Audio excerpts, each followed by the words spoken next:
Shabbat Shalom, nous sommes Parashat Devarim, nous sommes la veille de Tisha B'Av et nous devons un petit peu comprendre comment ça se fait que la destruction du temple dure et la construction du temple n'est pas du tout dans les barrages. Vous savez que Moshe Rabbeinu dans la Parasha, il aurait rassemblé tous les jeunes de Am Israël qui vont entrer en Israël et il leur a fait plein de remarques. Il leur a rappelé l'histoire que Hayam Sov ne voulait pas sortir du tout, bien que Hachem a séparé la mer, il ne voulait pas tellement sortir.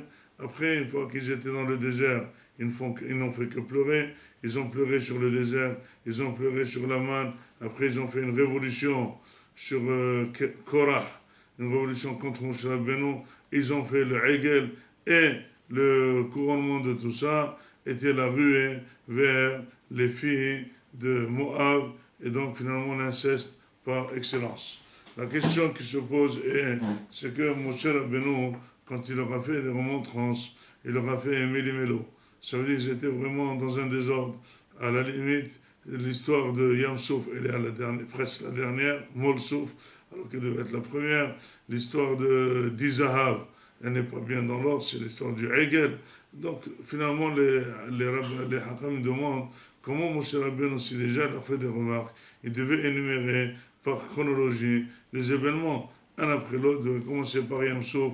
Après Yam Souf, c'était Maaseh Hegel. Après Maaseh Hegel, c'était la manne. Après, c'était le Midbar. Après, c'était l'histoire des Mraglim. Après, c'était une à une. Pourquoi il leur a reproché Méli-Mélo?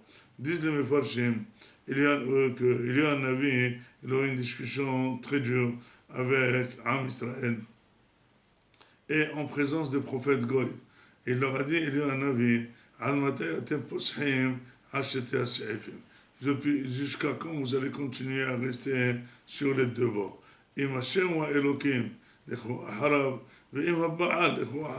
Si vous voulez aller vers Hachem, c'est Hachem le Dieu, allez-y vers lui. Si c'est Avodah Zarah, allez-y vers elle.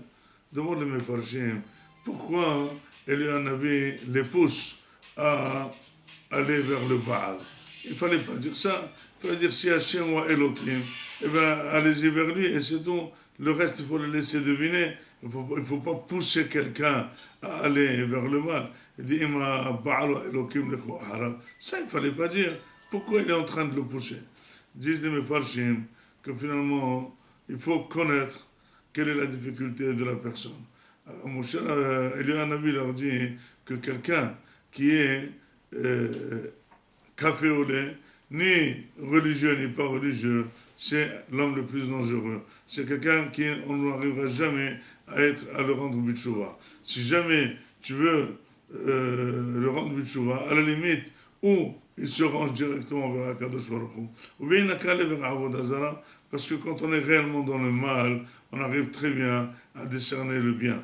Mais quand on n'est pas tellement dans le mal, alors on a du bien et du mal. Donc finalement, on est en train de jouer. Jamais on va déceler le mal. Jamais on va déceler le bien. On reviendra. Il y a un avis. Jusqu'à quand vous êtes en train d'aller vers le 200? Ça ne marche pas. Il faut bien décider. Dis Moshe Rabbeinu, par analogie, ce qui me dérange en vous, c'est pas du tout la avorot que vous avez fait.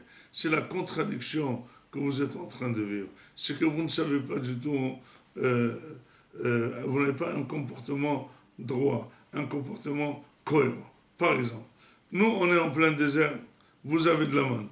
D'accord? Donc vous êtes en train de souffrir, vous dites on n'a que de la manne, on voudrait manger des steaks, on voudrait manger de la viande, on voudrait manger une bière, on voudrait manger des choses valables. Et dire, bon d'accord, on va faire un programme pour entrer en Israël. Il dit, non, on va pas entrer en Israël, on préfère rester au désert.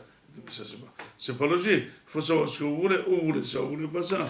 Il leur a dit, écoutez, vous êtes en train, vous étiez à Mitzrayim, vous voulez sortir en Égypte. Eh bien, je vous ai fait sortir. Je vous ai amené jusqu'à Yam Souf. J'ai fait 10 plaies en Mitzrayim. J'ai séparé la mer. Vous dites, non, qu'est-ce qu'on va aller faire? On va mourir dans le Midbar et vous me retourner en Égypte. Vous avez été tellement malheureux parce que j'ai tardé 6 heures.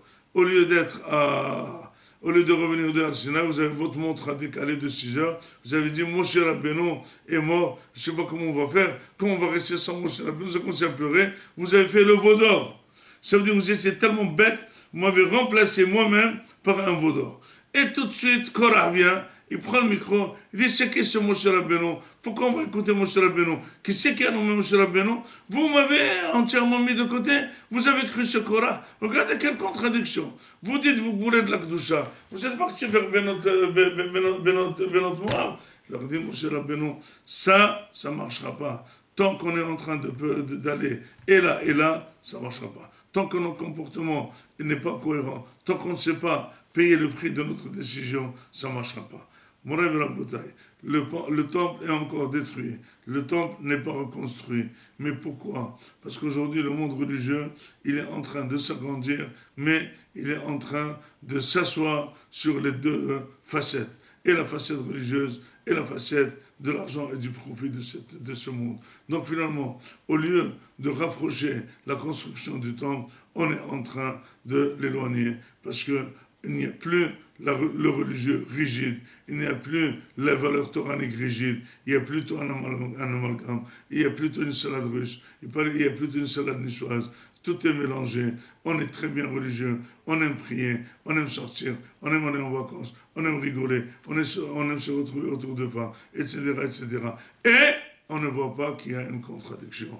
On est en train de vivre une vie très agréable, mais cette vie n'est pas conforme à condition de la construction du Beth Amikdash. Venons, tenons une politique rigide, droite, cohérente avec Akadosh Baruch Hu, et cette cohérence et cette rigidité vers le chemin de la Torah, c'est lui qui va nous rapprocher au plus vite de la construction du Beth Amikdash. Shabbat Shalom.